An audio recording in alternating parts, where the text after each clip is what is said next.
다음 사례로 한번 넘어가 보도록 하겠습니다. 이 나이에 새삼, 우리 조론합시다. 이거 무슨 내용일까요? 여보, 나왔어. 결혼 45년 차인 상철 씨와 미애 씨. 상철 씨와 성격이 너무도 맞지 않았지만 미애 씨는 자식 때문에 결혼 생활을 유지하고 있었는데요. 내가 이렇게는 못 살지.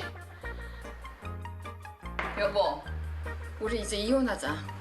이혼은 무슨 나 이제 더 이상 당신이랑 애들 지지다거리 못하겠어.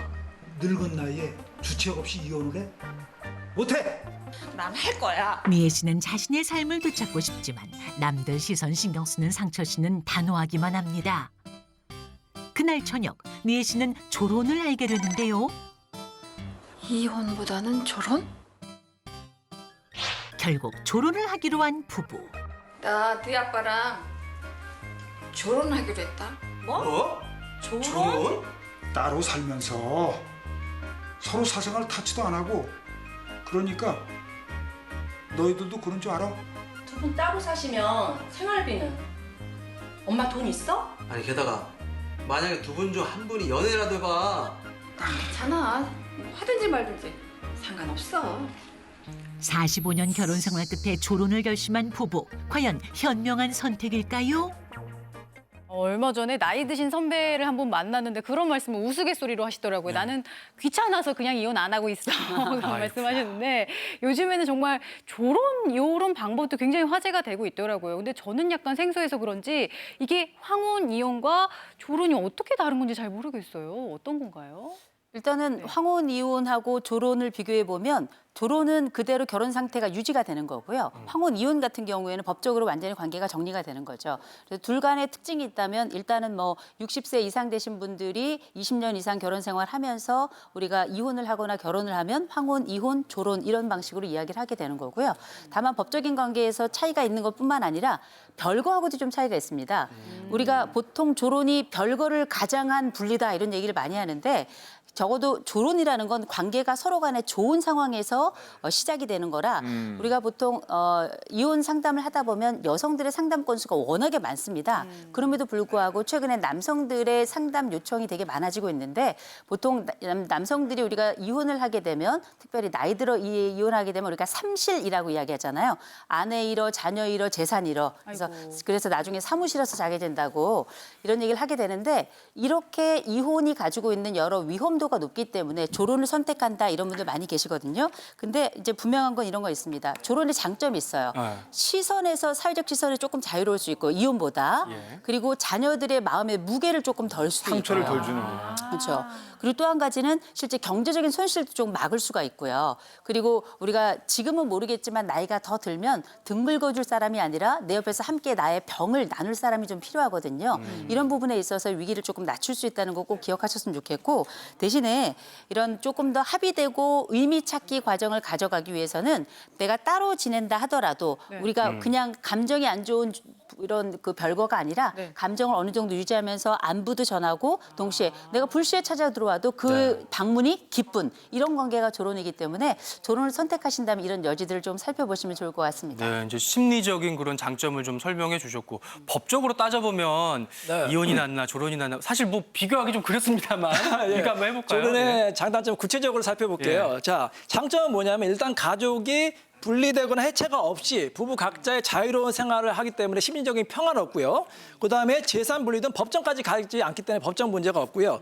그다음에 자녀들한테도 좀 덜 창피하고 만족스러운 결과가 되는데 우리 아내분한테 조론이 가장 장점이 있어요. 가장 좋은 점 뭐냐? 아내분한테 남편 밥을 더 이상 안 차려줘도 된다. 남편 빨래 안 해줘도 된다. 그 반대로 남편한테는 단점이 되겠죠. 본인이 직접 다 요리도 해야 되고 집안일 해야 되니까. 그래서 조론은 사실 아내가 선호하고 남편은 불편해하는 경우가 많습니다. 조론의 단점은 뭐냐?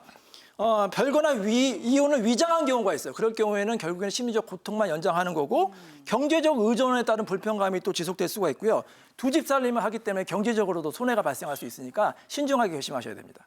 그러니까 조론하는 그 두 부부 입장도 그런데 자녀들이 성장하다 보니까 아까 사례처럼 만약에 어느 집을 가야 되지? 그럼 양쪽을 다 가야 되는 그래 거고 말이야. 또 예를 들어서 아버지는 재산이 있는데 엄마는 재산이 없으면 또 생활비가 안 되고 또 생각을 해보니까 제가 뭐 들은 얘기인데 또 남자분들이 재산 분할을 안 하기 위해서 회피하기 위해서 조를 한다는 얘기도 있는데 이게 사실인지 네. 또 뭐가 이거 또 걱정이거든요. 네. 그러니까 사실은 이제 조론이라는 건 법적인 개념이 아니거든요. 그러다 보니까 이제 이혼하고 차이가 발생을 하는데요. 이제 비교를 좀 해보면 먼저 이제 재산 분할 네. 부분입니다. 그러니까 이혼을 할 경우에는 재산 분할을 당연히 해야 하는데 조론은 사실은 형식적으로 뭐 이걸 청구할 수 있는 권리가 없어요. 그러니까 재산이 좀 분할이 이미 뭐 명의가 좀 나눠져 있는 상황에서는 큰 문제가 없는데 그렇지 않은 경우에는 이걸 법적으로 요구할 수가 없다는 것이 좀 문제고요. 그다음 두 번째 이제 위자료는 이혼할 때는 당연히 이제 위자료 청구를 할 수 있겠지만 조론은 대부분은 이제 협의에 의해서 이루어지는 거기 때문에 이 역시 법적으로 청구할 수 있는 권리가 따로 없습니다. 부양의 의무는 이제 이혼하면 이제 남남이 되는 거니까 당연히 없어지겠죠. 근데 조론의 경우에는 이제 원칙적으로는 법상으로는 있는데 이 경우에 이제 재산이 어느 정도 나눠졌으면 서로 그 재산에서 각자 알아서 사는 것으로 협의를 하시거나 아니면은 재산 명의가 한 사람에게 이렇게 몰려 있으면 그 사람이 부양을 하는 것으로 되어 있어서 이 부양의 의무에서 완전히 벗어날 수는 없다고 하겠습니다. 그러니까 갑자기 한 사람이 형편이 어려워지면 좀 도와줘야 될 상황이 발생할 수도 있는 거죠. 부양 시 증여세 이제 세금으로 들어가 보면 네. 이제 이혼의 경우에는 새로이 이제 부양을 하는 경우에는 세금을 내야 되겠지만 조론할 경우에는 이제 여전히 부부이기 때문에 6억 내에서는 공제 한도가 여전히 존재하게 될 겁니다. 그렇군요. 근데 우리가 이제 성공적인 결혼을 위해서도 여러 가지 준비가 중요하듯이 성공적인 조론을 위해서도 좀 준비가 필요할 것 같아요. 그렇죠.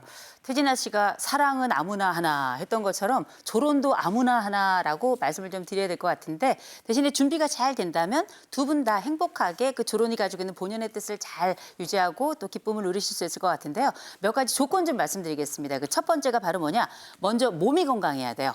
조론도 몸이 건강해야죠. 그래서 나만 건강한 게 아니라 배우자도 건강해야 되는 게 배우자가 건강하지 않은 상태에서 조론을 하면 이거는 유기죠. 그래서 둘 다 건강하셔야 된다는 거. 두 번째, 스스로 밥해 먹을 수 있어야 되고 혼자서도 식상 잘 갈 수 있어야 조론의 자격이 갖춰진다는 것. 그다음 세 번째로는 그래도 혼자 고립된 게 아니라 만날 친구는 있고 일상생활이 유지가 돼야 된다는 거 기억하시고요. 중요할 것 같아요. 또 몰두할 수 있는 나만의 재미와 인생의 기쁨을 가질 수 있는 영역이 있어야 된다는 거. 우두커니 혼자 있으면 그게 뭐겠어요, 그죠? 그다음 마지막 하나, 경제적 독립도 가능하고 경제적 유지, 함께 관계를 유지하는 것도 중요하죠. 굉장히 중요하다는 걸 잘 기억하시고 적어도 이 중에는 제가 볼 때는 적어도 4가지 이상은 충족되어야 조론이 성공적이지 않겠나 싶은 생각이 듭니다. 기본적으로 이제 저런 준비를 잘 갖추셔야 되겠고요. 거기에 더해서 요즘은 미연의 어떤 분쟁을 방지하기 위해 조론 합의서 네. 이런 것도 있다면서요. 합의서를 안 쓰면 나중에 큰일이 당칠 수 있기 때문에 반드시 합의서를 작성하는 게 좋고 제가 그래서 준비해왔는데요. 이렇게 예. 실제로 이렇게 작성을 해주고 법적에서도 이제 사용한 경우가 있습니다. 예. 자, 첫 번째는 이제 두 사람은 이제 별거를 하고 각자의 사생활을 존중한다. 이렇게 이제 상징적인 이제 조항을 달고요. 이양과 사망이 중요한데 아내분 같은 경우는 재산을 미리 받는 게 좋아요. 그래서 구체적으로 아파트라든지 집을 소유권 이전 등기를 받는다. 근데 이제 문제는 그 이전 등기에 필요한 그 세금이라든지 각종 공과금 있잖아요. 공과금 예를 들어서 절반씩 부담한다. 구체적으로 기재하시는 게 좋고요. 그다음에 마지막 사망이 아주 중요한데요. 특히 경제적인 능력이 없는 우리 주부님들 같은 경우는 생활비를 반드시 받으셔야 돼요. 이것도 명시화해야 됩니다. 예를 들어서 뭐 10년, 20년, 30년 동안 매월 생활비 100만 원씩 지급받고 만약에 지급하지 않는 경우에는 이자까지 받는다. 이렇게 작성하시고요. 그다음에 성함 쓰시고 날인하시면 법적인 효력이 발생합니다.